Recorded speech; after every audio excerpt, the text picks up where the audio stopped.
আসসালামু আলাইকুম রহমতুল্লাহি আবরাকাতু। ইএনকিকোতে আপনারা অনেকেই পাসওয়ার্ড ভুলে যান এবং পাসওয়ার্ড কীভাবে পরিবর্তন করবেন এই বিষয়টা আপনারা অনেকেই জানেন না। তো আজকের এই ভিডিওটা যদি আপনি কন্টিনিউ করেন অবশ্যই আপনি জেনে নিতে পারবেন কী করে পাসওয়ার্ড পরিবর্তন করতে হয়।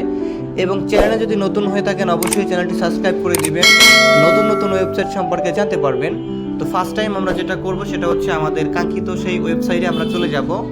তো আপনারা আপনাদের ওয়েবসাইটে চলে যাবেন। তো ওয়েবসাইটে চলে আসার পরে এখানে যেটা আমাদের করতে হবে, এখানে সামনে যে ইন্টারফেসটা শো করবে এখানে আপনারা একটু নিচে যদি লক্ষ্য করেন যে এখানে আমি পাসওয়ার্ডটা ভুলে গেছি, কারণ আমি এখন অ্যাকাউন্টটা লগ ইন করবো না, পাসওয়ার্ড আমি ভুলে গেছি, এখন আমি কি করব। তো সেই ক্ষেত্রে অবশ্যই এখানে দেখবেন লেখা নিচে পাসওয়ার্ড ভুলেছেন, এইখানে যেটা লেখা আছে আপনারা এখানে ক্লিক করে দিবেন। তো আমি এখানে ক্লিক করে দিলাম।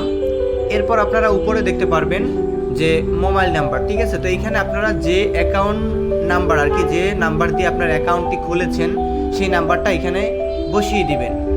এরপর দেখতে পাচ্ছেন নিচে হচ্ছে নতুন পাসওয়ার্ড, অর্থাৎ এখানে লেখা আছে কিন্তু 6 থেকে 18 অক্ষরের এবং 18 অক্ষর ও সংখ্যার দিতে হবে পাসওয়ার্ডটা। অর্থাৎ আমি এখানে আপনাকে বুঝাই, এখানে আপনাকে এমনভাবে পাসওয়ার্ড দিতে হবে যেটা আপনার নাম এবং নাম্বার থাকবে। অর্থাৎ আপনার প্রথম নামটা লিখবেন ইংলিশে, এরপর 1 থেকে 10 পর্যন্ত এর ভিতরে যে নাম্বার আছে অথবা যে কোনো নাম্বারই আপনি দেন না কেন, অর্থাৎ অক্ষর এবং নাম্বার সহ আপনার হচ্ছে এখানে পাসওয়ার্ডটা দিতে হবে। তো এখানে পুনরায় নিচেও যে পাসওয়ার্ডটা দেখতে পাচ্ছেন এখানে যে লেখা আসছে নিশ্চিত করুন যে পাসওয়ার্ড, আপনি উপরে যে পাসওয়ার্ডটা বসাবেন সেম পাসওয়ার্ডটাই নিচে বসাবেন, ঠিক আছে। তো এইখানে দেখতে পাচ্ছেন উপরে একটা পাসওয়ার্ড করার ঘর এবং নিচে একটা পাসওয়ার্ডের ঘর। তো অবশ্যই আপনারা উপরে যে পাসওয়ার্ডটা লিখবেন সেম পাসওয়ার্ডটা নিচে দিবেন, দোনোটা হুবহু পাসওয়ার্ড হতে হবে, তা না হলে কিন্তু হবে না। এরপর দেখতে পাচ্ছেন ভেরিফিকেশন কোড, এইখানে দেখতে পাচ্ছেন কোড পাঠান লেখান। তো এই যে কোড পাঠান লেখাটা আছে আপনারা এইখানে ক্লিক করে দিবেন।